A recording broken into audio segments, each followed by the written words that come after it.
Night moon. I don't remember. Night moon. Night moon. Oh, yeah. Night moon. Night moon. Sweet nighttime. Night moon.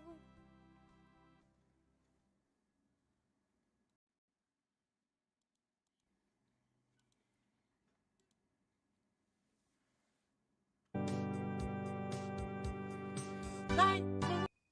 Hey, what is up, everyone? Welcome to Night Moons. This is our weekly Moon Knight, Disney Plus's new Marvel series recap show. Yep. I'm Smokin' Phat J. Matt Christy. James Kopp. All right, listen, we are going to be talking about tonight's episode, today's episode, episode 4, The Tombs. Just a quick little recap from last week. We ended last week with Khonshu being turned to stone for supermaning the fucking universe back 2,000 years ago, and that's where we start this episode. For crimes against Miyagi's. There it is. Waxing on, waxing off. Now he's turned into merchandise Yes. that you will find at California Adventure by the summer folks. Definitely. Absolutely. Yeah, it's online right now. Well, I mean, as this episode started, you can get a whole collection of 10 of them. Yeah, exactly. That's true. That's very true. All right. So, as we start all of these out, what were your general impressions? I'm going to step away and grab something. Yeah, I enjoyed the episode. Yeah. I was partially right because I'd said it would be going into his mind. I just thought it would be the first part of the episode instead of the very end of the episode. So This is why Matt partially likes this episode. Partially. Because he was partially right. Really partially. Not fully right. Just partially right. I like the episode. It's just not much happens. We'll go into it. It's a solid episode. We're introduced to some new things. We see some stuff differently. A thing that they've referenced before, we might have gotten a bigger hint to, and it wasn't bad. It's just not much happened. And every time they were complaining about their relationship, I yelled at my screen, "There are gods in your world. One of them is gonna murder everybody." And one of them's going to be a hippo that shows up at the end. So, like, that happens, right? You know? We have, your trust issues right out the fucking window. Like, right away, gone. Like, you and Mark need to figure shit out. Then you should have been placed where there's no gods. I mean, it's like, you may have killed my dad, but you know people that could probably bring him back. Like, let's talk about that. Like, will that hippo lady bring my dad back to life? Please? You're going to be reunited with your dad when you die now, so shut up and ask him when you get there. Somewhere. Harrow's doing a good job of being an antagonist by just seeding all these things in to cause this problem. So I mean, I like this episode. Again, it went at a clip. All right? This, like, I have to say, like, when they made the shift at, like, minute 40 to there's 10 minutes left in the episode. To the insane asylum or whatever, like, I was a little bit like, oh, fuck, we're going to have a whole other episode of this? Yeah. To where it's like, by the end of the episode, I was like, no. I think we're going to spend about this much time probably at the beginning of the next episode, and we're going to be moving on to something which the next episode has to set all the pins for the final episode. You know, we've talked about this many times, and Marvel's usually pretty good at doing it. And I thought this episode was pretty good. Like, I think they also treated us as an audience as we're smart. Yeah. Like, this did a thing where I think a lot of people get pissed off about in a lot of these things, is they bang something into your head so they make sure, make sure you get, like, most shows would have showed that hippo lady 1,000 times in 4 episodes. They showed her one other time. They spoke about her. Well, they didn't ever show her, but they spoke about her and showed a plushie of her one other time. in the first episode. And I appreciate that. Like, I appreciate that this show is scary at times, is gory at times, is smart all the time, and it's goofy at times, but it doesn't feel forced, really. Yeah. I mean, maybe a couple. I'd say 50-50 on the forced goofy, but that's hands down better than a lot of stuff we see nowadays. But that's Steven more than anything else. The Force Goofy is Steven, and that's just his awkward character. But this episode, Hippo lady at the end a little bit too. Like there's some. I don't know that she herself was played for the laughs as much as Oscar Isaac screamed. Not played for the laughs, but goofy. You know what I mean? It's not always done. Well, I mean, we'll see how she goes. But this episode did the best job of taking the genres they've been working towards this entire time, the action adventure movies from the 80s through the 90s. And they took all the best scenes from all of them in this episode. Yeah, put it right in. And made a story that works well with it. Remember when this happened? Yeah. This looks like it. Yeah. It's I kept waiting. I think in this episode, we'll go when we do our recap. I kept waiting for something big to happen. And it didn't really, the big thing didn't happen. Like even the insane asylum, I'm sorry, and we're going to get always in heavy spoilers here as we go through this. But it almost seemed like that TV show Community had like a joke episode where a doctor tried to tell him, oh, you're actually all insane. And then it cut to them in an insane asylum and we recapped the whole season from an insane asylum. And it felt like that, where it was just kind of like, you know, it's like, can it work? Sure. There's a movie Identity that did it really well, and then they had a shit ending. There's been a couple of. It's true. It's true. Yeah. It was like great cast, the great movie premise, terrible. Yeah. The movie Identity was 10 Little Indians, and I knew who the killer was because of the order the people died in was the exact same way the order the people died in the story 10 Little Indians. Therefore, there was no surprise. There it is. Yeah. Matt only likes things that he was right about. Yeah. He was right about it. It's great. But yeah, there you go. But it's also like with Identity, you know, we again, spoilers for a movie from 20 years ago. It reveals they're all in guy's head. They're all, you know, he's insane and his personalities are killing each other off. And so that's can it be done where we're actually in a hospital the whole time and not be a fuck you? Yeah, but you got to set it up. And this didn't seem like a fuck you.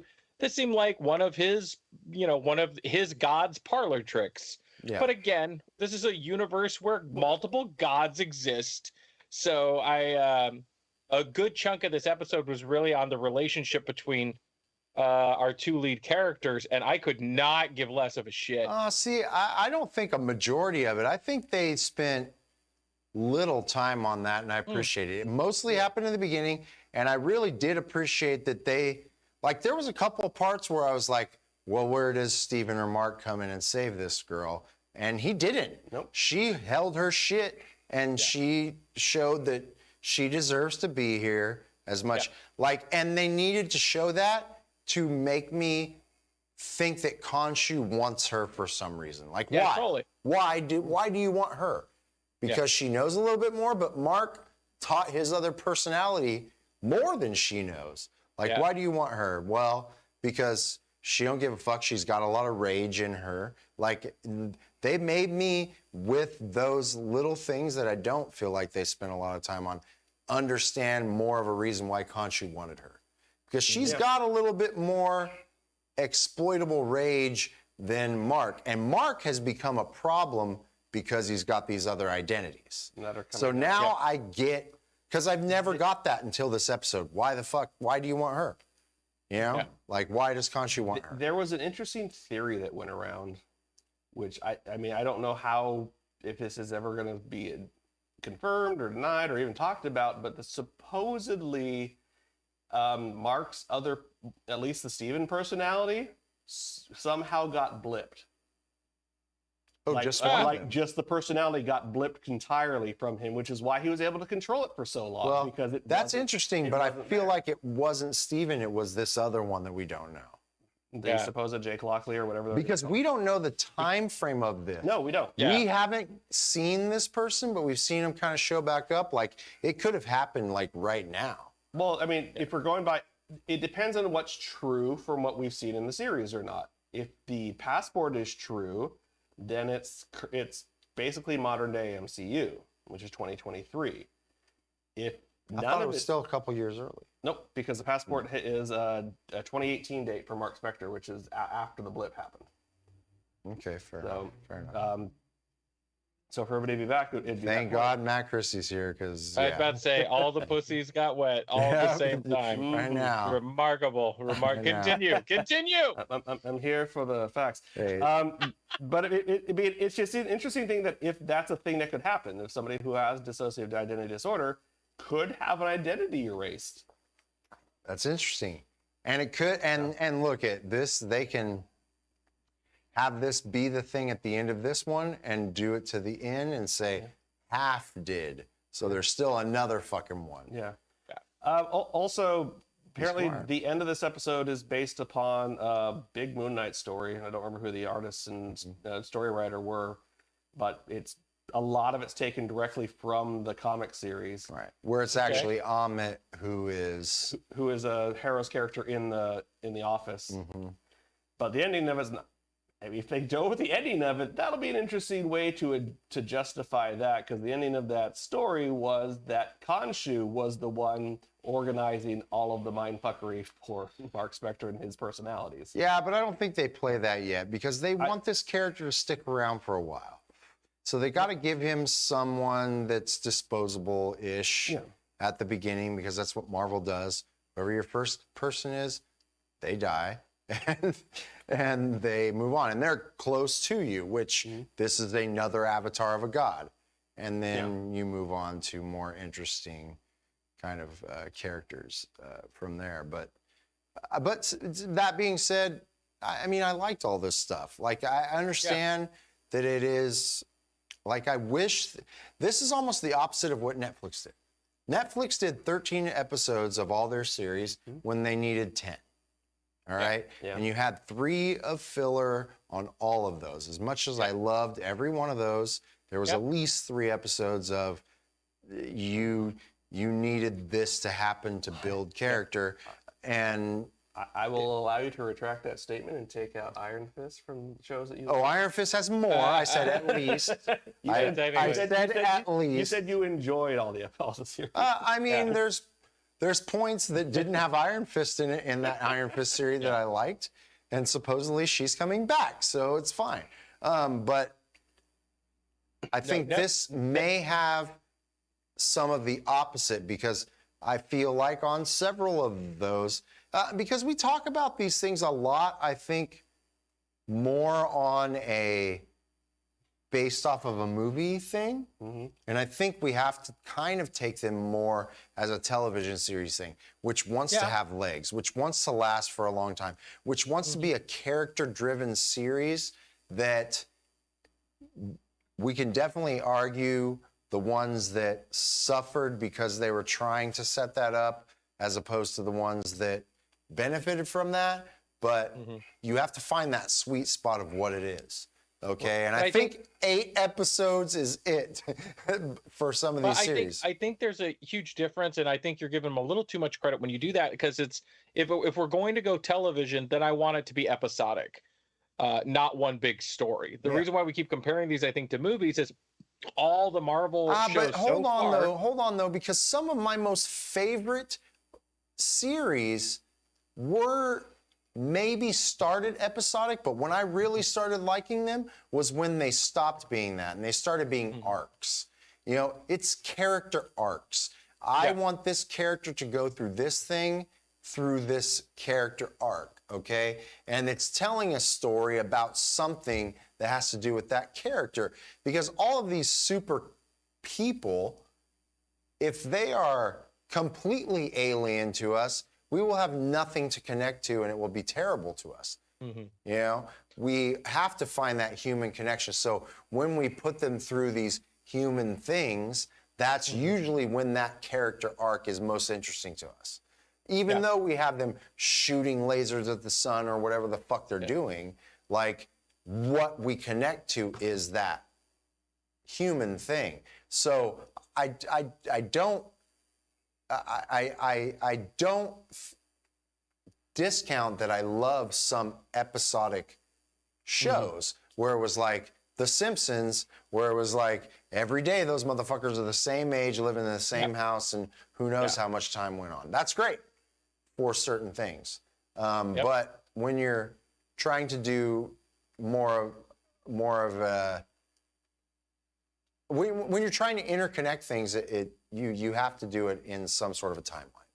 And I think that when you're dealing with these characters that you know are going to show up in some sort of a timeline that you have to make sense, like they're dealing with new problems in this type of writing that they really haven't had to do, except in the comic books, which most of the time we all know, they said, yeah, well, fuck that. And it's, you know, and no one, you know, you either loved it or you didn't.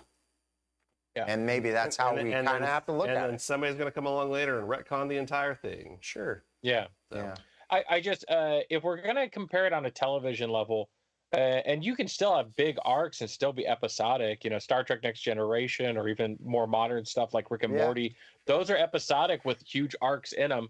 But I really think since like Lost and Alias, or just J.J. Abrams, if you will, started this, we're going to do a TV show, you're going to get 1 hour a week, and it's one big story, which is awesome if you got it.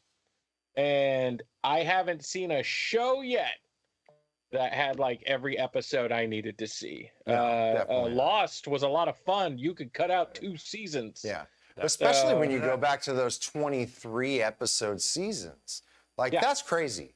Like, and you know what? And again, so, like, we're experiencing something that's so much different. Silo asked what we would do different than the writers. I don't know, honestly, what I would do different than the writers on this show, because it's not something that I would really want to write. Like, I would take the fucking job, but it's not something I'm super passionate about, for sure. And who the fuck knows? Because it's not quite a television series. It's not quite a what are those used to limited series? It's kind of it's a limited series. A limited series. But what mini series is probably what it's most close related to. And those were usually very low budget and not taken very seriously. So we're kind of in a realm that's totally different. And maybe that's what I guess the long version of what I'm saying is maybe that gives me a little more leeway to some of these things that they have going on. I don't think the writers can do anything different. I think it starts with the production heads. Like for Lost had a set endpoint. Yeah. And then ABC season 2. And then ABC said, hey, we want more. We're going to pay you this money. And they're like, okay, we'll take that money and bullshit our way through a couple more seasons for no particular And every reason. person sitting here right now would have taken that money and wrote 8 seasons of Lost and not given a shit. But that's the nice thing about these series is, yes, they're calling them season 1 for all of them, but that's more of a TV thing than an actuality thing. It's maybe it's a limited leaves series. it open. Yeah. There's not. They're leaving it open because, again, that's what the production heads now are saying. Yeah. Now they're like, I think artists honestly have more power than they ever had throughout time in this medium. And it's still not to where it needs to be fair, I don't think.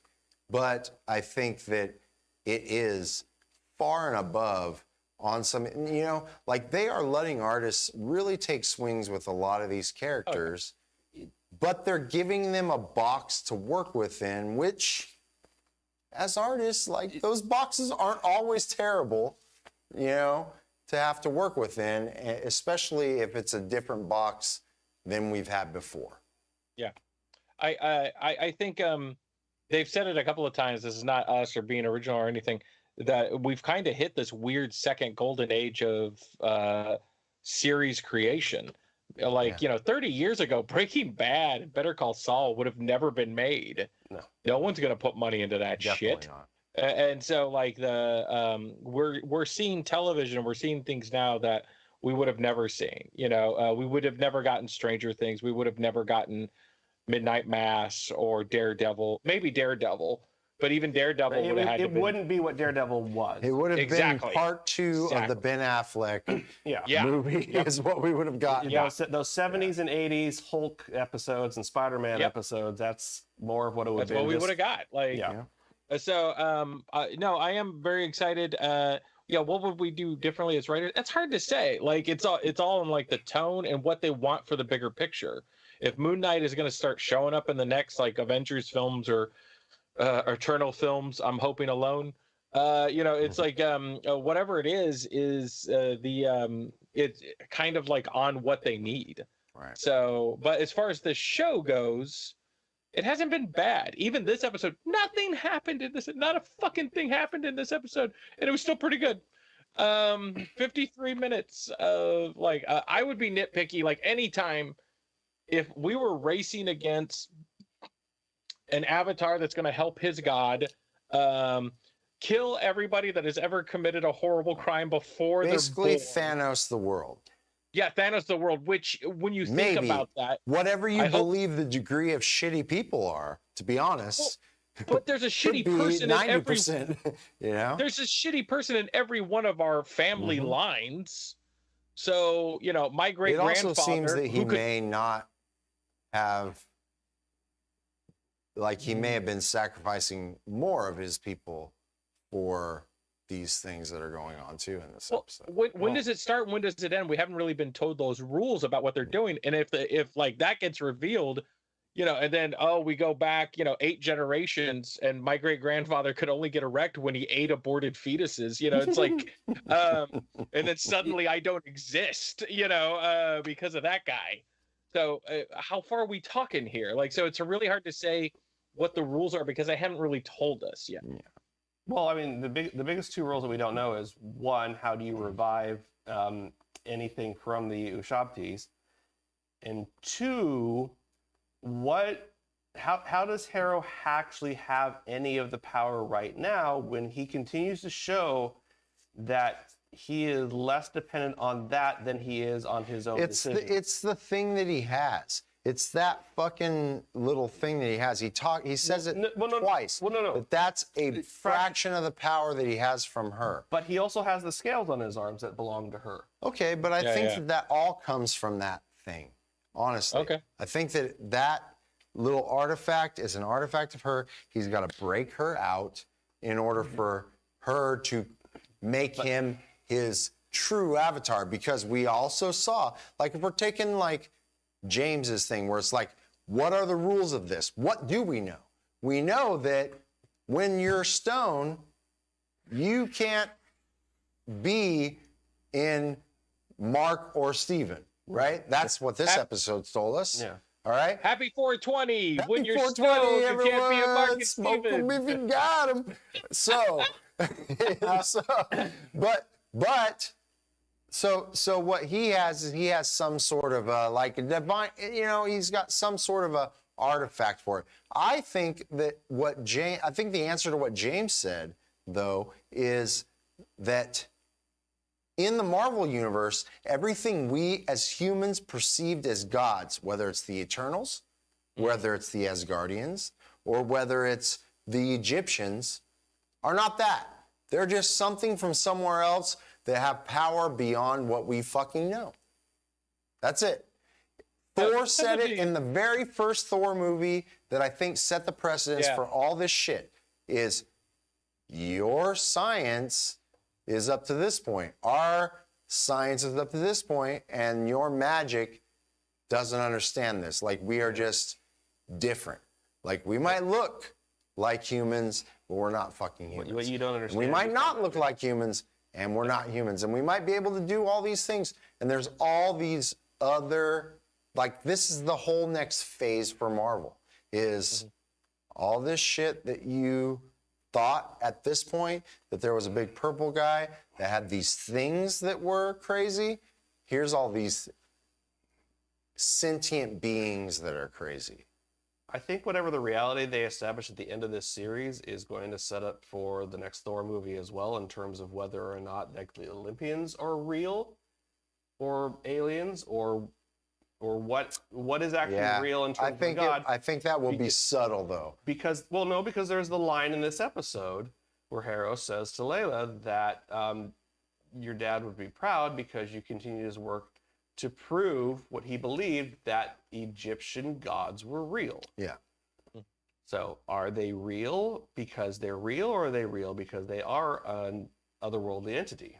Yeah. Or other dimensional entity? I would be probably more. I think it also leads to the whole thing that really comic books kind of are. Comic books are, you know, kind of at least originated kind of an American mythology, which is no different than your Greek or your Roman mythology. And, you know, years down the line, people are going to look at this and see, you know, like it's our modern mythology. It's what we deitize, if that's a word, I'm not sure, but honestly, one of the best things about this show, and if I was to write it, or produce it, I would really be like, could we get more of that?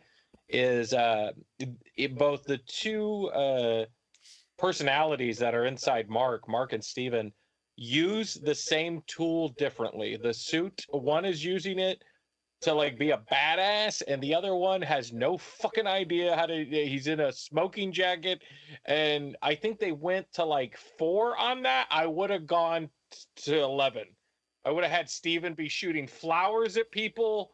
I would have, like, I'm not even joking. I would, because there's something so beautiful to talk about. Moon Knight says hello there, fellows. Hello, Moon Knight. Hey, we're talking about you, Moon Knight. But it's Moon Knight though, not Mr. Moon's or Mr. Knight. Mr. Knight. I got really excited in the last episode because Steven took the costume and he was going to go into a fight, and I was like, oh my god, they're about to go fucking cartoony shit here, and they didn't. And I was kind of like, I think there's something very much like one of my favorite lines from probably one of Marvel's best movies, the first Iron Man movie, was Big Lebowski getting pissed off, like, hey, Tony Stark built that in a cave. And the other scientist like, and I'm not Tony Stark, fucko, you go build it. Yeah. And so there's this great thing that is kind of peppered throughout the Marvel movies, and maybe just, it's like the right tool for the right person. Who can use this tool best? If you give, an idiot a gun, they might shoot themselves. You get a marksman a gun, he could defend everybody. Yeah. So it's like, and we have that in this one character. They both have a massive weapon. One is going to use it to be a badass because he is a badass, and then the other one should be Ant-Man.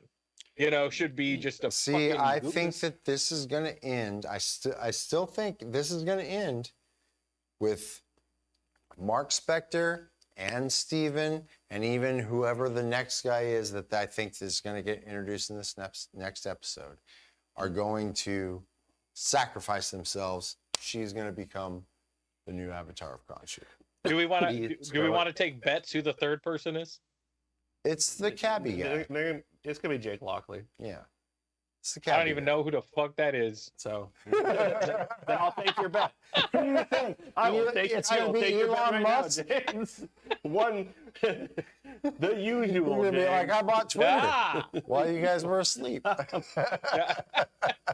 Well, now that we're half an hour into the show, shall we recap the episode? I think we don't recap the episode. I think we just fuck the complete recap.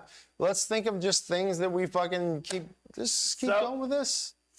So your point of that whole using the same object in different ways was literally spelled out in this episode. Harrow in his psychiatrist's office says, "You see this thing? This is a pen. Oh, yeah. To me, this is a writing tool. To my dog, this is a chew toy." Right. It's all about perspective in terms of. Absolutely. I thought that was a great line. That was a great line. I really was impressed. Like, I've always been impressed with Oscar Isaac, right? Yeah. I was ultimately more impressed with the girl that plays Layla and Ethan Hawke in this episode. Like, both of them really, like, I think they got a chance to shine with something, again, like, if I didn't know that we only had 2 more episodes of these people likely sticking around, or at least one of the 2. Like I would have felt better about it, but you know, like I think that this episode laid a lot of groundwork, even though you're right, it didn't lead to a lot of anything, because it wrapped up that 10-minute. To me, it wrapped up the 10-minute I'm in an insane asylum thing to be like, no, the insane asylum is the fucked up thing, and you're gonna go back. Like, what we've been watching is the real thing. Like, they didn't I convince me it was something else. I think it's something else entirely. So, Oh, look at that. That's the best thing. Him taking that sip right there when you said that? Yeah.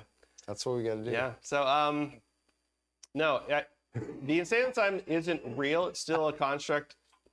It's still a construct of what's in his mind. But what's real is that they're not in the earthly plane anymore, because they brought it up in the previous episode. They're in this place called the Overvoid, which is an interdimensional thing for the Egyptian gods.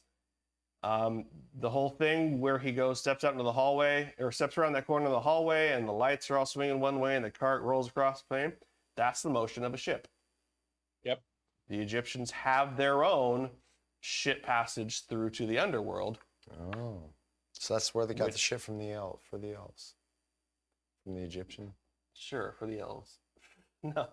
But The elves. but so he is really going through this other area, whatever they're going to end up calling it for this series, and it's not going to be immediately resolved. It's going to be something that he has to come back from, because he basically has to come back from death. The hippo at the end, Taweret, she is the Egyptian goddess of fertility, birth, and then rebirth. So I think she's going to be instrumental in helping them get back. But I think what we're going to get in the next episode is a lot of the backstory we haven't gotten about how Mark got his powers, about who the third character is, and how they all came about. Because if you're going by the Moon Knight storylines, from what I've heard, the way he became, or the way he developed the DID that he has, had to do with his parents' death. His parents have been cast for this series. That is true. So they are going to show up. So we are going to see a lot of the backstory of Mark Spector, which will probably take place next episode. How much the episode is going to take place. And you got whatever dude Golluming their fucking trek through the underworld to get back or some shit. Mm-hmm. I like that. I like that idea. I think that's a good idea. So, and because the other thing that came up, or that's been noticed, is that, and I think I brought it up last time, is that there were only 5 of the gods that showed up for that call. That's true. With the 6th. There was 9 gods in that little cubby that you put in the corner of your living room. Yeah. Whether I believe. No, not the end. When they put Khonshu's whatever. Oh no, there was 10. No, there was none. there was 10. 10. There were 10. There were 3, 3, 3. And they weren't. One of them I'll was fight one you. One of them was At 4. the end of this show on TikTok, there's going to be a fight. That's We're going fine. to fist fight over it. It was a 1, 2, 4, and 3. There were 10 of them. Yeah.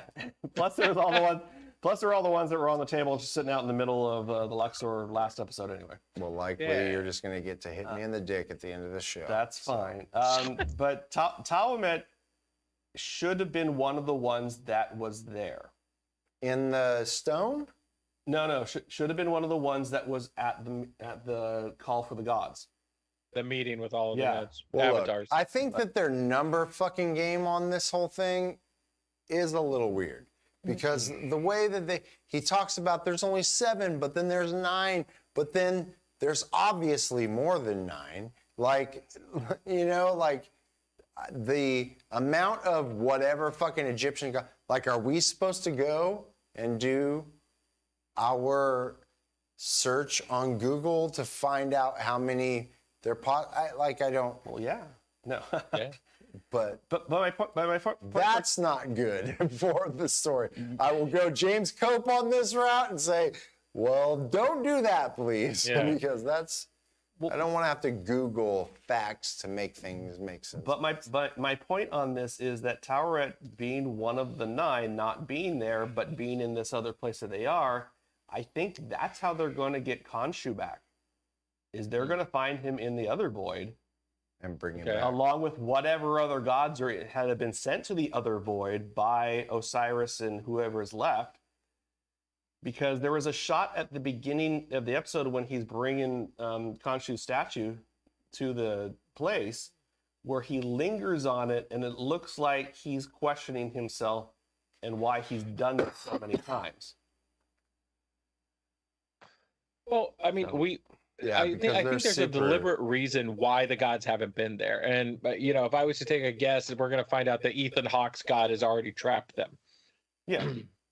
You know, it's like No. all the other gods have been trapped or tricked, and that's why they're not there. Those 5 that are left are super cancel culture, and they fucking want to kick you off Twitter, and they don't want to Yeah, let everyone got you time for have that your shit. First Amendment rights. And yeah, and that one dude's like, "Hey, we're liberals. Should we do this? Maybe not." So I mean, whatever. Tom at school, but then she mentioned critical race theory, and nope. They all banded together and That's right. banished her. Yeah, I think I have a guess on who's in the box. Your box from the end of the episode. Uh-huh. So Yes. now you believe that it's going to be there's another Moon Knight character from the comics, is what you were saying, Christian? It's his third main personality. which is Jake Lockley. Jake Lockley. Jake Lockley. Excellent. Here's my guess. I don't know Jake Lock, and he sounds like a nice guy. My guess is Mark. Before Mark made Steven, this is my guess on what the story is going to be.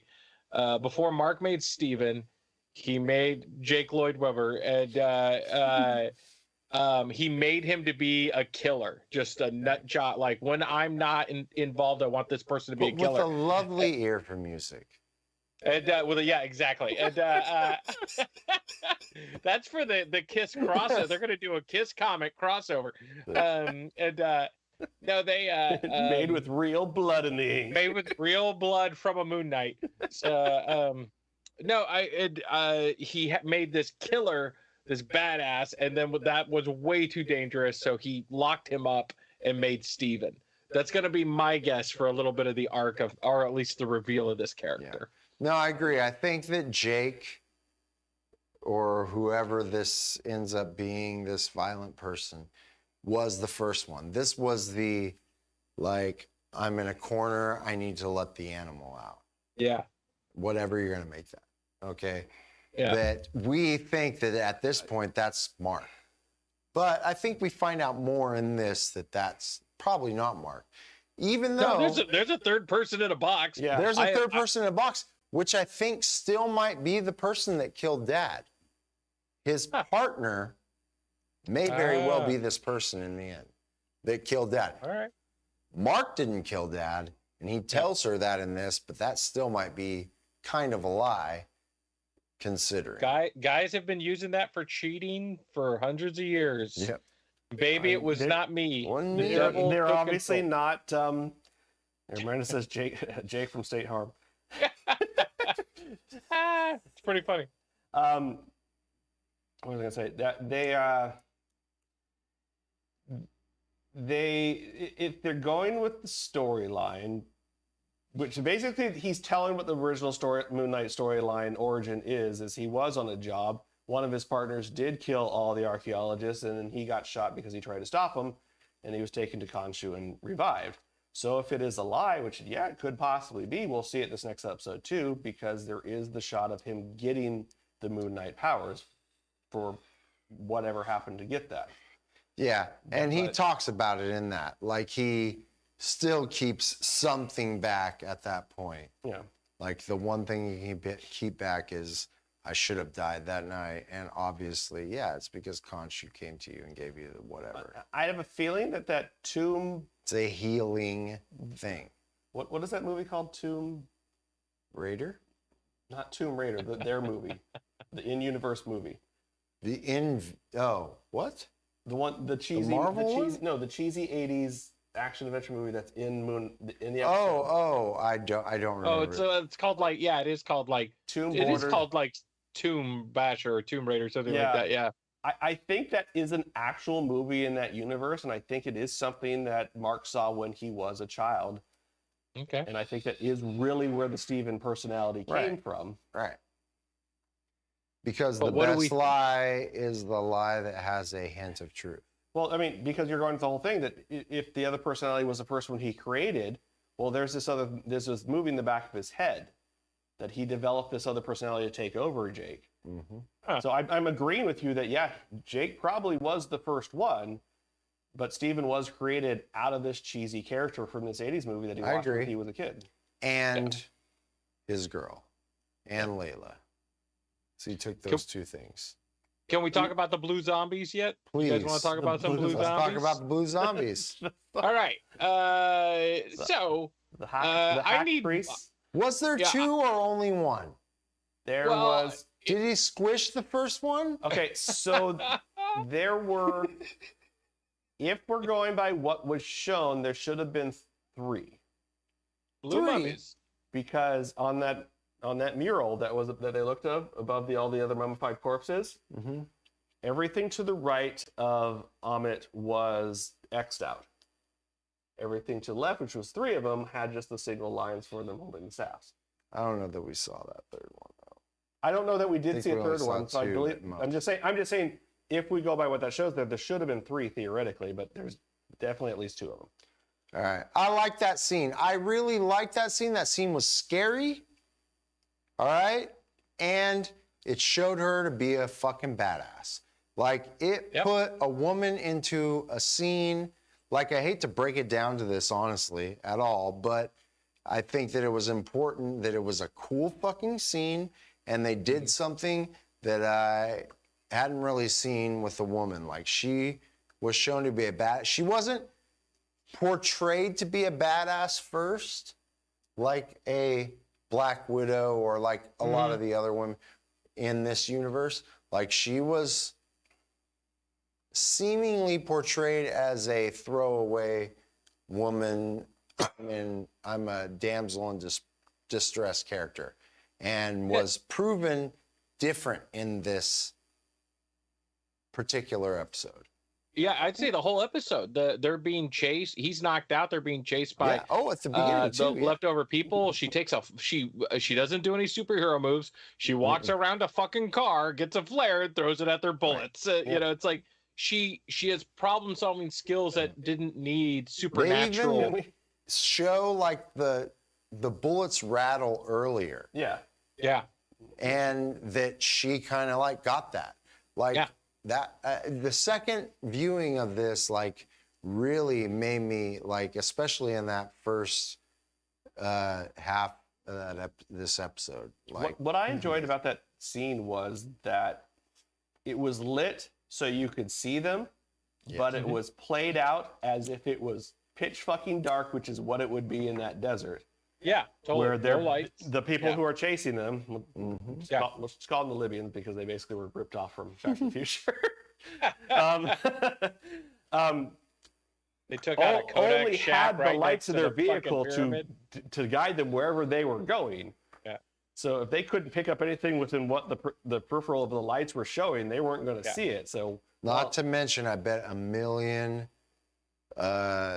ex-military guys know that this fucking giant 50 fucking caliber thing would have shot through that fucking everything she was trying to hide behind the whole time.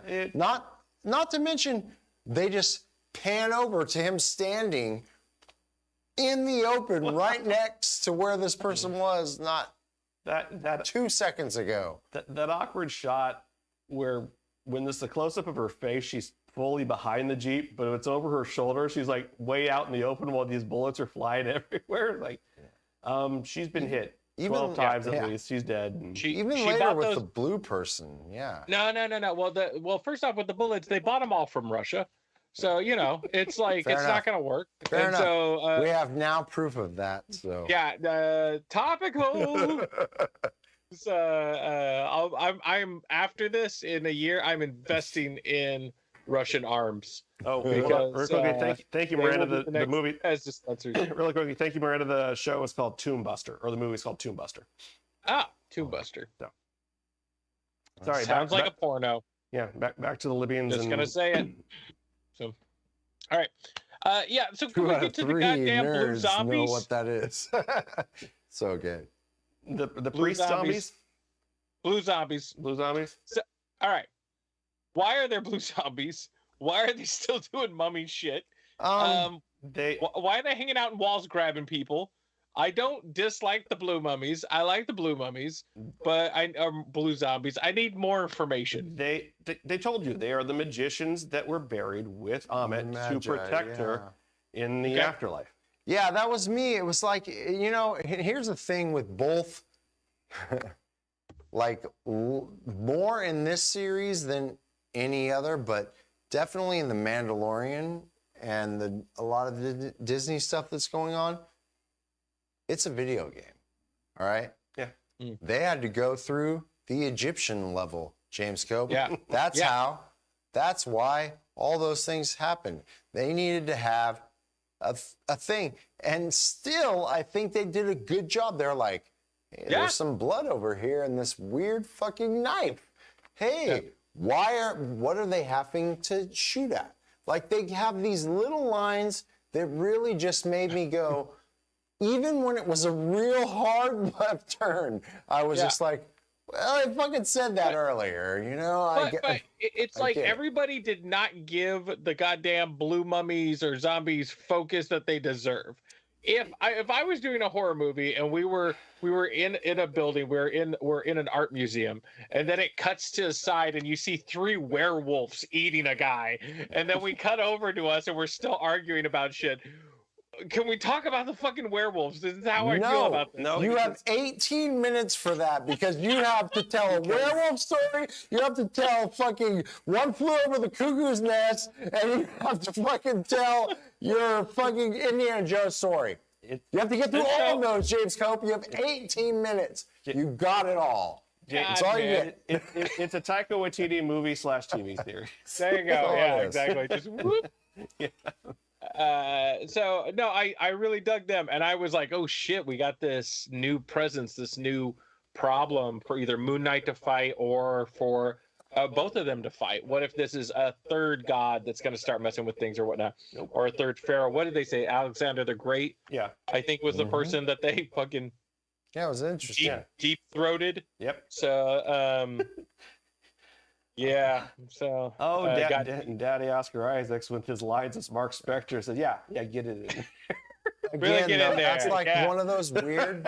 That's one of those Wink at weird me while you do fruitful it. things that you just get if you take your Google deep dive. But otherwise, it's just like, oh, what? What Yeah. happened? Yeah, but basically your blue zombies were sub bosses for the Egyptian level. Yeah. But like we're really introducing a lot of shit in this episode and just like whoop, move on by. Also, you're introducing. Oh, there's gods. Well, I have a gun. I have a gun. I will shoot you 2 times. Yeah. I have a gun. Hey, this is a bit of a power of a god. Yeah. But through 4 episodes, I have a 9mm and I shot you twice. Yeah. And what happened? It's well, I mean, this is always the problem when we bring gods into a story. It's kind of like if there is an afterlife and if you were loyal to one of these gods, you're gonna go someplace okay. Why the fuck do you care if you've been shot in this realm? Right. So Yeah, what is that? What is that? yeah. I enjoy- Probably to find out what the fuck the blue mummies are, because I'm They're Egyptian priests. There's I'm 1 to sorry. 2 dead. They're Egyptian priests who have been mummified, but because gods have power, Amit left them alive. They're guardians. but- you played Zelda. Oh fuck! But those You know motherfuckers read what that. were these sleeping. They're are. fucking redeads. There's one Okay, well, they thing were in sleeping when I that got there. I thing to didn't stop get you there from and they getting had that other jobs and thing. shit. James You don't Kopp, there's 1 to 3 things in this thing to stop you from getting this thing. That's what it is. Yeah. You know. That That's all it motherfucker is. was at work. That motherfucker had clocked in. He had taken a break. He did. reeked his cigarettes, Yeah. and a little bit of booze, He and was like, I at know it. where Was all cutting the up holes people. are in this thing. And he's Who did that person belong to that he was cutting up? Who? No, that was the guy. That was In the last episode, that was the guy he went and patted on the shoulder when he said that we he found was her. also one of the The cops. cops that Mhm. took him. Yeah. The orderlies. Was fucking Was bearded. Gattaca? Yeah. Was No. Gattaca cool with him being mummified by the blue monks? I don't think that's the Gattaca thing. was going to do anything about it. I think Gattaca was sacrificing a lot of these people to become the avatar of Alright. Ammit. Yeah, I mean, That's what he wants to do. Blue Mummy did efficient work because he even went outside the tomb. Oh no, he like fucking employee of the month, Fucking like right He's there, still- like I mean, that's Super I size like your that deal. initiative. There's at least 2 people we know for a fact that he's gone through the mummification process. Who knows how many more because we don't know the Three. timeline. 3 at least, because you know that those jars were already True. so True. yeah. 3. Well, He's all over it. he's all over it. I kind of want to see just a full episode of him at work. So Just fucking- let's wrap this up just talking about the last part of this. Like the total I want to scene change of what 4 episodes have been. Well, that's fine, but I want to call out a couple things. All the great references for both the Mummy and Indiana Jones that made through the entire thing. The fact that Harrow has a Luger, which is the classic Nazi gun or Yeah. bad guy gun from all these Yeah. adventure movies He's also Yep. got a good Nazi mustache. in Yeah. that scene too. in the final scene. They took all the best parts from all those movies Yes. and did it. Even your blue zombie, the Hawk Priest, like he had his hand taken off. What does he do? He fucking uses his bone as a fucking Yeah. weapon, not as a silly thing, but as a straight up, Yeah. I'm gonna fucking stab you in the face for taking my hand. Yeah. I'm dead. I don't feel this. Yeah. I'm on the clock. Fuck you. So, Yeah. no, you're good. So yeah, we're going to the last 10 minutes. So Yeah. great transition from the, and that's the other reason I think he's in the overvoid is because he gets sucked down in this pool of water that was not even 6 inches deep, and all of a sudden it's immeasurably deep because he's going, because Catherine Keener is hypnotizing him. He's Aw, going to the sunken place. yeah. It's just so hip to be Oscar Isaac right now. Yeah. Just gonna get into that head and live there. So like an old white guy. But you got this transition to that comic where Mark Spector started off in an asylum where he was being I do not know this comic at all. That's fine. It's just he was being convinced by And all the people are in it the same way, Yep. where we see his boss, we see the mime whatever guy earlier, we see the cops, we Crawley. Yeah, Crawley the mime is the one calling bingo numbers. The two, see Layla. We also see. we see later the Crawley, not Crawley, but the two cops, which I forget what the names are because they name them the exact same thing they name in the comic Yeah. as the orderlies, Bobby and something. I can't remember what the second one is. Which are probably their real names. They were using the fake John Fitzgerald Kennedy names for when they were the cops. Oh, Bobby and Cobby. Bobby. Okay, Yeah, possibly. sure. Take that All drink. And this process that he was being the psychiatrist he was seeing was Amit in this persona, and it was revealed that he was in the Overvoid, and he does break out of that part of the Overvoid, but he still continues to reside in there, and the story goes and breaks off into each of the three main personalities have their own story now. Right. Things that were taken for from Stephen Grant was that the Stephen Grant personality in the story was a TV star. He was like the billionaire playboy too. Well, that's what he was in most of the story, but for this particular story, he was a TV star, so that character of the Stephen Grant was kind of just lifted slightly from that as well. True. Yes, that's true. But the whole time you have all this imagery to make it look like he made this all up from what he saw because usual suspects exist in this world, I guess. Well, it's also like smart because like when I saw the trailer for Moon Knight and they had the Steven Oscar Isaac doing that accent, I just laughed and like, what a pile of shit. And then I find out like, oh, he's a fake avatar inside a guy, and I was like, well then that's better than the accent I would give my avatar. Like nobody said Mark is a fucking Laurence Olivier level actor. No. Yeah, like he's sure. fucking this guy should sound like Birth the One Man Band without a fucking doubt. And so like that's the level of acting. Like, hey, I'm a killer and maybe a drunk.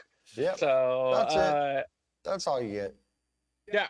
So your English accent's gonna be like, oh, me Chippano? Library, it's a museum, like stuff like that. So that's fucking. That's it. Yeah, it's the best. It's great. And even at the end, like that moment where like they're both freaking out in their different ways. Again, we talked about it in the last episode where he does that just eye change to from Steven to Mark. Like this, another great scene just to show the two of them. It makes me more interested to see that third persona. Yeah, honestly. We're saying the two of them. It's one actor. Like it's one actor, but he really plays compliment it to very him. well. Yeah, it's a huge compliment. I enjoy the when Layla confronts him about what happened to her father. That Steven like pieced out of the body, gave it back to Mark. Right. It's like, well, I'm out. Would you stay around for that shit? I do not want to have this conversation. Mark, you can have all this yourself. Yeah, he was sipping his booze in a mug. The one really interesting thing to me in that is, because it is taken from what his depictions of everything are, is Mark's thoughts on Layla. For everything that he did to her, he has this image of her that she is trying to take things from him. Like it's still the fear of Khonshu wanting Layla. Mm-hmm. And now I believe that's extended in his psyche. You think it's him taking? I still think that, like, I think in last episode I said I didn't feel like their connection as much, but I did in this. In this, I did feel, unless it ends up being his alter ego killed dad. Then I think, wow, they mind fucked me really good. But still at this point, I felt more that Mark and Layla relationship when he talks to Steven and punches him in the face for kissing her and all those little quick things that they did. Yeah. It just gave me enough to be like, oh, yeah. Yeah. He loves his wife and he's not trying to get her involved in all this. And he is maybe as flawed as it is that he would have went rogue and left her behind and did all this shit, right?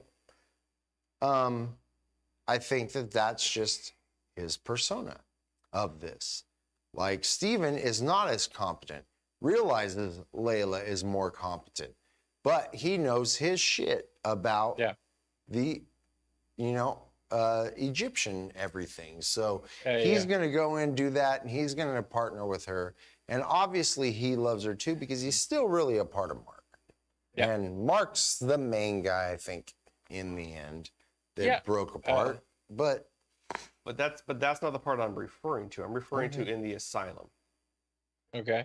So her last 4 lines are, "Hey, You won. Picks up the ticket. We won. Yep. And then I'll I share it with won. you this. Yeah. And I'll share. I it with promise I'll share everything with you this time. you. Mhm. His fear of Khonshu taking her over has gone so far is because he fears that she doesn't need him and will take everything from him and just leave him alone. Do you need personality advice? Make sure you contact Matt Christy because that motherfucker, he went deep right there. That's good. That's good. Like, I didn't think about that. Like, it makes fucking sense. Those lines exist for a reason. And the reason, I mean, all we know so far is that he's afraid that Khonshu is going to choose Layla. And it's because everything they've established before by the Harrow's question in episode 2, did Khonshu $10 of every hour. or did he become broken when Khonshu chose him? That part of it is that Khonshu's using that threat over him because he knows it's a big insecurity in him. It's going to be Khonshu didn't break him or not break him. He just chose him at the point of breaking. Yeah, I think. Yep. Okay. and he's used, and that's one of the things he's been using is his feelings towards Layla and his fear and insecurity because he knows how her father died. He knows that he ended up with her because her father died, essentially, as she calls him out on. Mm-hmm. But she feels in her that she is just going to take from him and then go off on her own and leave him behind. All right. How many episodes do we have left here? How many episodes? Two episodes left. All right. Going around the room. What are we going to see in these last 2 episodes? I think we have to make our thing. I don't have the thing to push the button to tell us what our rating is, but we should still say it out loud. So let's start with you, Matt, and work down the line. I am giving this the 4 rating, the 3/4 moon rating.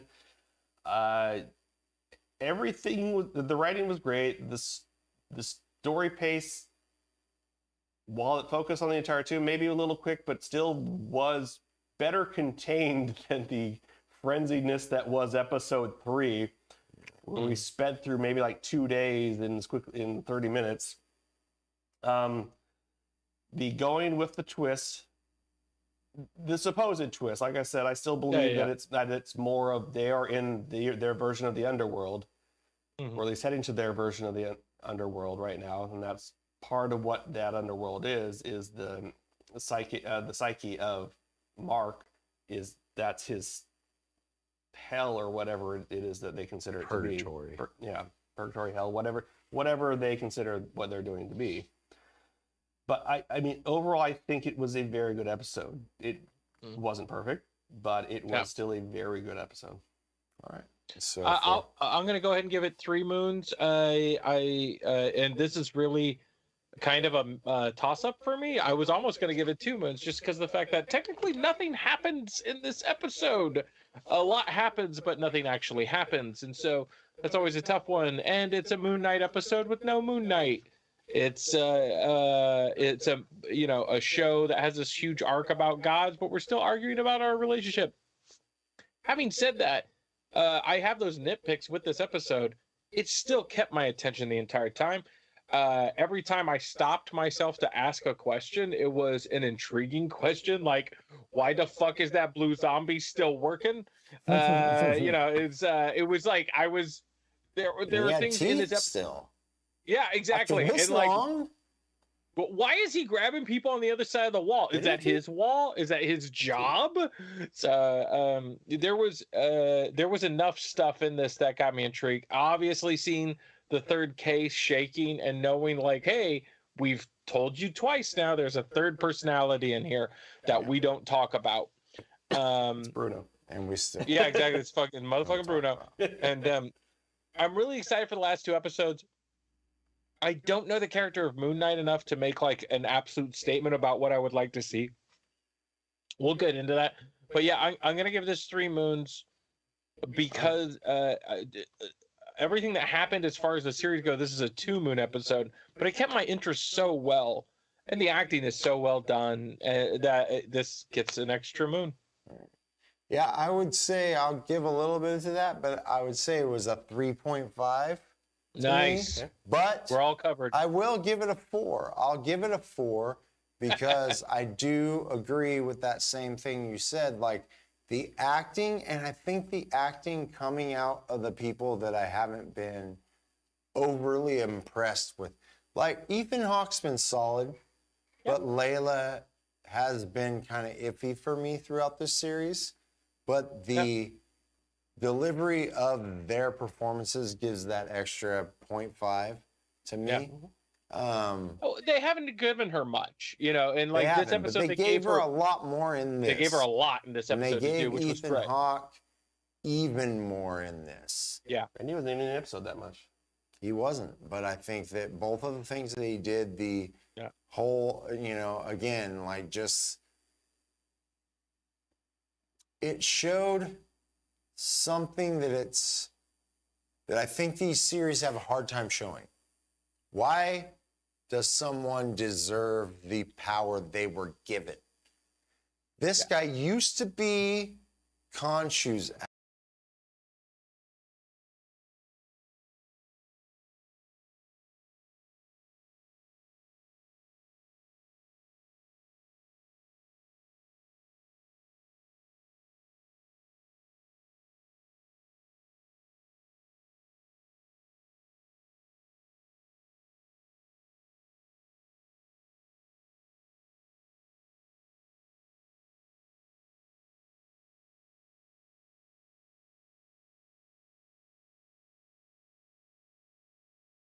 And he says, "I owe you my victory." Like he has got moments and lines where he kind of lays it down. This is the abused kid that showed up to beat the shit out of his dad. This is, and you kind of root for the abused kid. Like if somebody got the shit beat out of them the whole time and they show back up to beat the shit out of their dad, I'm not rooting for the dad, man. So we've seen enough out of this character that even if he wins, it's all right. Like the only reason they gave him such a win that can't help, and they haven't set up the rules for his win. But yeah, if he kills everybody who ever committed a sin, and then there just are no humans anymore, And then that they would be just kind come of up with an comical. arbitrary number. Well, there's within that the one Marvel guy who universe. survived in episode 1. He'll be with him. Yeah. I guess, Maybe. motherfucker. He Yeah, might I be dead know. right now. Unless he might be got that sacrificed third to blue, person. to blue, to blue zombie. He also might have fell off that fucking cliff. Like, there's a lot of shit that was going on in there. Hey, so if you're still with us, welcome. We apologize that we had the hiccup in the broadcast. Oh, wow. We lost something? Yeah, we went out. Oh, did we? We're done? No, we're back on. It says we're live again. So Oh, okay. Well, we went out if briefly. you're still with us. If you're still with us, welcome back. If not, we're back. We're gonna Our go on scores for, a for bit the longer. episode were The what? our scores for the. Did our scores 4. get lost? No, 4, 3 for you, 4 for 3. 4-4-3. All right. 4-3-4. 4, 3, 4. What the scores were? In case All you right. missed it. So yes, in case you missed it. We have 2 episodes left, So- gentlemen. What do you want to see in these next 2 What do you episodes? want? What do I want to see? Start What do with I it. think I'm going to see. Start with it, James Kopp. Let's end Oh, with man. Matt because Matt's gonna have a fucking mind fuck, I'm sure. And Matt might be the most accurate, but And I it's gonna really be, we were talking earlier. We saw a little bit of it, the right tool for the right job with this hero. I would like to see of course, the resolution of the third person inside Mark. I want to see that. I want to see the kind of resolution of. I'm always happy when we go with a Miyazaki sort of ending where they help the villain overcome their problems and then there is no shit. I would like them to logically debate with them, and it's like I get shit all the time because I really didn't like the last 2 Avengers films. I loved moments in them, but I wanted anyone to say to Thanos, you have a glove that does anything. Make enough resources for everybody. Right. Done and done. And no one ever said that. Why? because it's a huge They plot did it in hole. another show that we really talked written about shitty script. before. They did it. If Black Panther would have been around, it would have worked out exactly how James Kopp just said it. No, in the comics, Thanos is killing everybody because he's in love with death, and he is sending death as many souls as he can get. Yeah. In the Marvel movies, they decided that's not a good story. We're better writers. He's doing it to make balance, and it's like, okay, but the glove you have is such a wacky doom MacGuffin that it can do anything. Then just make enough resources for everybody. Which no motherfucker. Tony Stark should have said it. Doctor Strange should have said it. Or you could have Spider-Man say it as like an idiot every line. single person in every single sentient being in the universe actually equal. Your glove can do that. Yeah. You might die, but if you're willing to do all the things we're setting up right now, you're willing to die for it. So what I would like to see is kind of that. I would like to see them reason with Gattaca, Ethan Hawke, and talk to him about like, hey, your thing's gonna fuck up everything, so stop it, rather than a big fight. And any fights that might happen, and I'm hoping with some fucking blue mummies, because if we don't see blue mummies again, I'm gonna be so pissed off. I'm gonna be so pissed off. No. We're not. That is straight up like if Star Wars was going on, like, oh, we're at the Battle of Hoth, they cut away and there's werewolves. And they don't mention it and they just move on. It's like they added werewolves into this fucking story. Happening. So it's like, it is.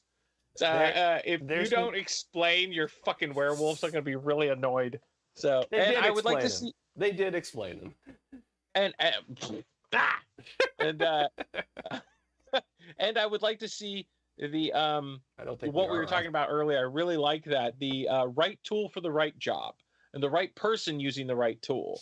I want to see. And what is Steven's gift? Is Steven in that when he's in the fucking smoking jacket? Moon Knight, is he able to do things that is gonna like he be like because they allowed him to they showed you that he could fucking pull that thing off the car. He could pull the he still has his strength, but but I think that I think that it is alluded to that the mind, it's almost Green Lantern. The mind is the limit. What do you think it is? Okay, Steven thinks she said a suit. So he puts on a white suit with a fucking mask, right? Yeah. And that's just what he envisions it to be. Whatever the person or personality envisions it to be is that. And I'm interested to see what that other personality sees it to be. Yeah. Because I think that they're going to introduce a whole different suit. That's my last prediction for the next thing. It's a third person, so it's very possible. So, Matt? I'll go with your third suit theory there. I know I watched through the video portion of the end credits, sometimes into the white text end credits too, just mostly to see who the character names are. Jesus. Yeah, I know. Well, they keep they change it. That's what he's here for. They change it on purpose. So there were 3 images shown. Well, first off, Harrow was shown like prominently as his own picture, picture in the end credit. Mm-hmm. And there were 3 versions of the Moon Knight suit shown. There's the Mark Spector version, which we know which has the pointed cowl that comes down over him. There's the one that's the pure mummy wrap, which is kind of like the older version of the outfit. Now, whether or not that's truly another form or just a transitional form to get into the Mark Spector suit, I don't know, but it is still a completely separate thing. And then Mr. Knight was also shown.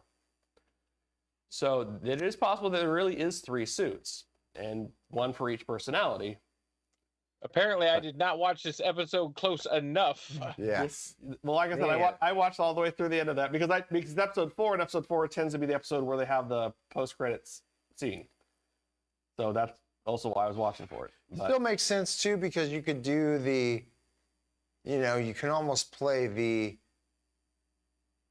mummy kind of ideal where it's like you are a mindless, just rage monster, Yeah. which is this other persona when they put on the suit. And and again, you're going back to what is this person's ideal of what this would be is I will be a rage monster and destroy everything in the room.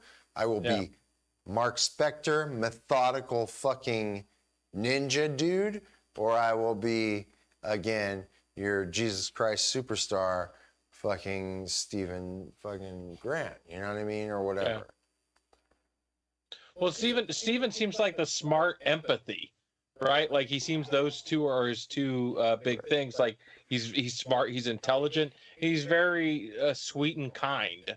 You know, if that's a superpower to be kind, and with I still believe Steven doesn't really exist. I believe Mark exists, and he created Steven out of a default. And he created Steven out of a default because the first thing he created is whatever is in that third casket, whatever Agreed. murdered all those guys. I agree with that. I Yeah. agree with that. So I also, before I thought that the next episode was going to be possibly Mark and Steven, Hippo Lady, gives him a new avatar suit, and then he gets out of it, and then they move on to something different.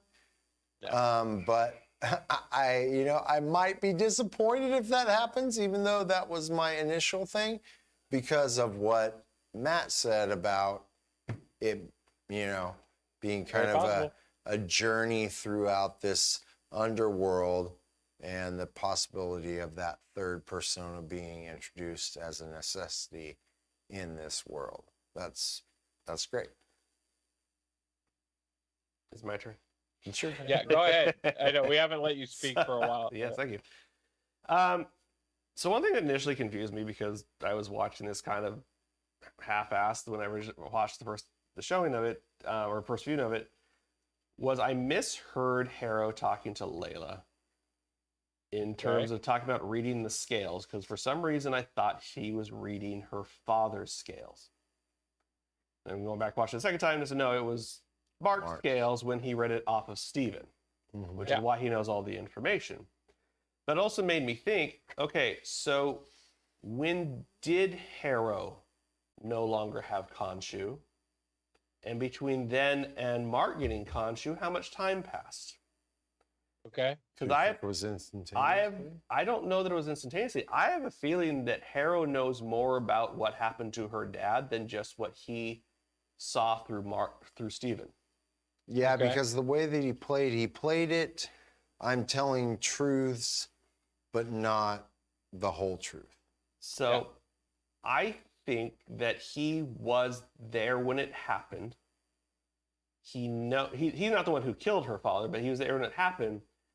And whatever they were digging up most likely was where he found out about Amit after Khonshu left. Mm-hmm. So I think going into the next episode specifically, what we're going to find out is two things. One, we are going to find out Mark's history from when he was a child to when he got the suit and everything else like that. Where Jake Lockley fits in all this, where Steven fits in all this, how he actually got the suit. And then we're also going to find out the history. So next episode is going to be all backstory. Not necessarily all backstory, just backstory through the lens of I'm traveling through backstory through the story device of we're traveling through the underworld. You to get out of the underworld, you have to free this third persona / you have to accept yourself for what you are to be able to get out. And also all Disney Plus or comic book sort of shows they've been doing, we have a huge exposition dump at the second to last episode, then the last episode, action, with some resolution. So whatever the story is, this next episode is going to be very much just information. It's setting up the pins. Yeah. You have one more episode. Like, this is the classic TV that I feel like all of them kind of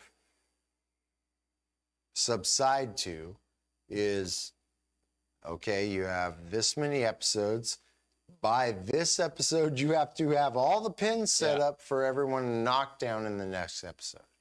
And you might have a 7-10 split at the end that goes into the next season, but you got to have that happening by the end of these 2 episodes. No, and hopefully it's not like Hawkeye, where you have so many pins set up for the last episode that but you that haven't addressed a single one of them prior to that point. because they need the Young Avengers to happen. That's fine. But a whole other level, bro. the other part of this episode is going to be Harrow's story.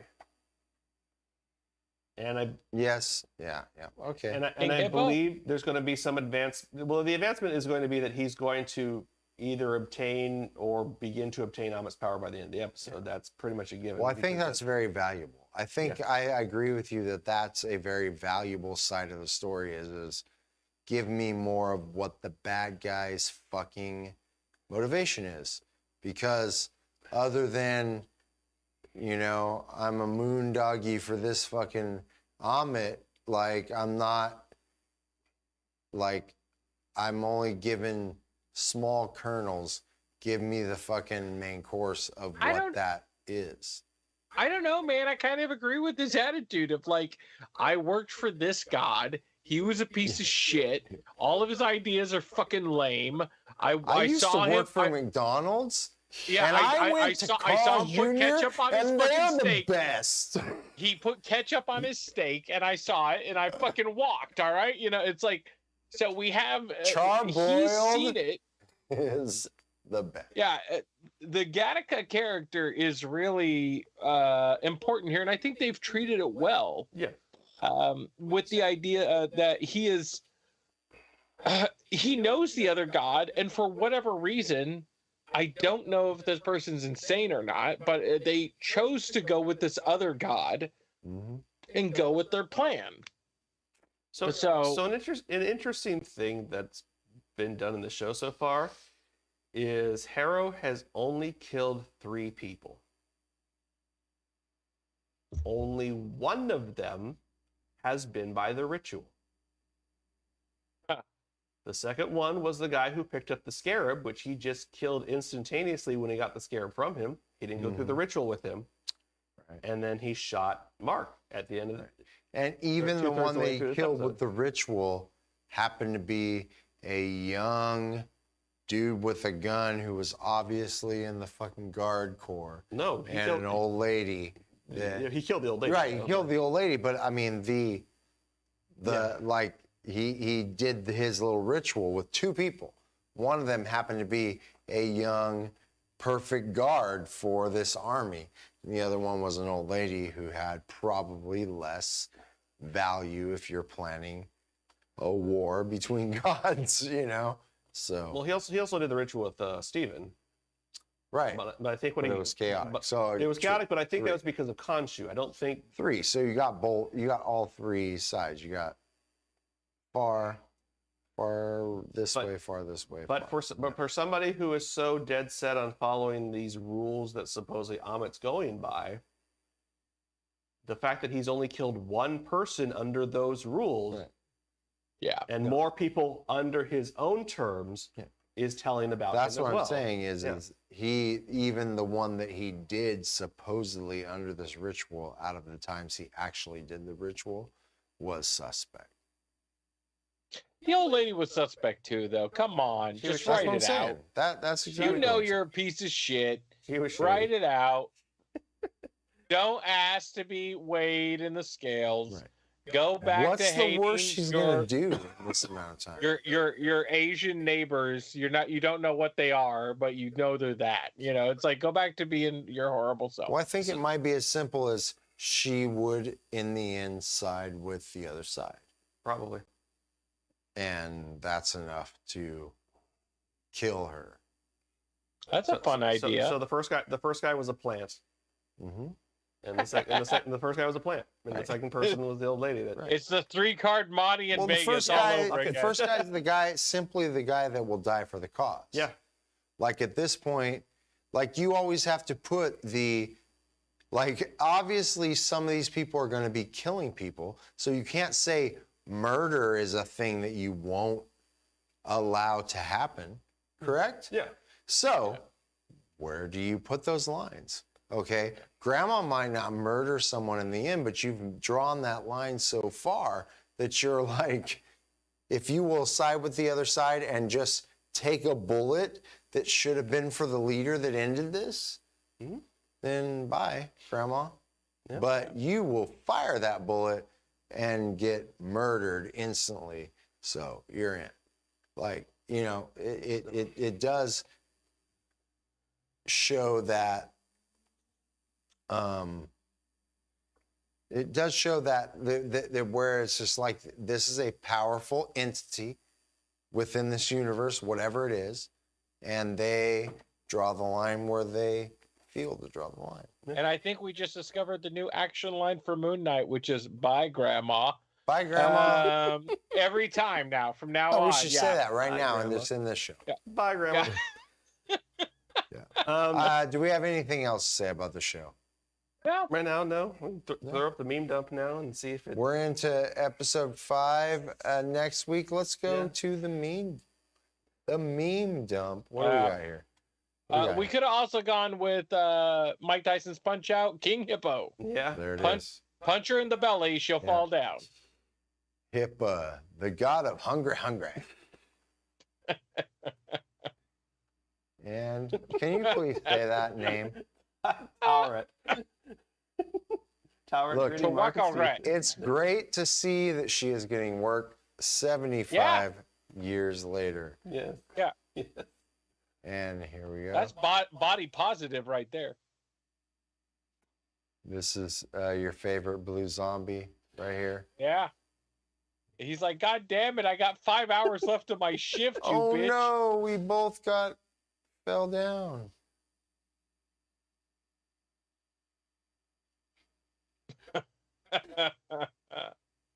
Aw.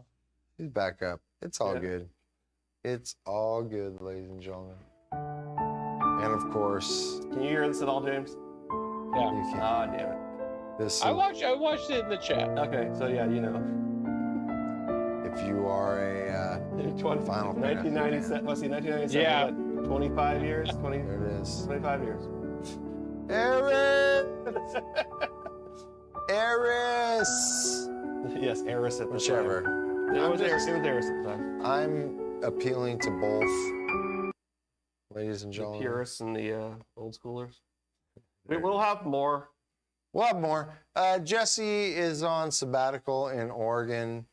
You know Jesse. He's a real rugged man. He likes to go back in the woods in Oregon, and he likes to camp out, grow a big long beard, and just rough it. If you know Jesse, you know he likes to rough it. This has nothing to do with all the endless amounts of marijuana that's being grown in that state, is there? I mean, look at No, he just has Jesse can take care of his own needs. He is a man who can provide for his own needs, ladies and gentlemen. Yeah. And right now, you know what I mean? It's gonna say it He's on the out there doing gravestone. that. It's gonna say it on the gravestone. Jesse took care of his own needs. just like James did. There it is. Goodbye, Grandma. James's iPhone is gonna ping in the Oregon area in the next 3 days. Yeah. We're gonna listen to the story on Dateline at Oh, least within the next couple of years. All right, ladies and gentlemen, thank you for joining us for Night Moons, episode 4, the tomb. The Tomb. Ladies and gentlemen, I'm Smokin' Phat J. Matt Christy. James, go. We'll see you guys next week. Bye, Grandma. Bye, Grandma. Bye, Grandma.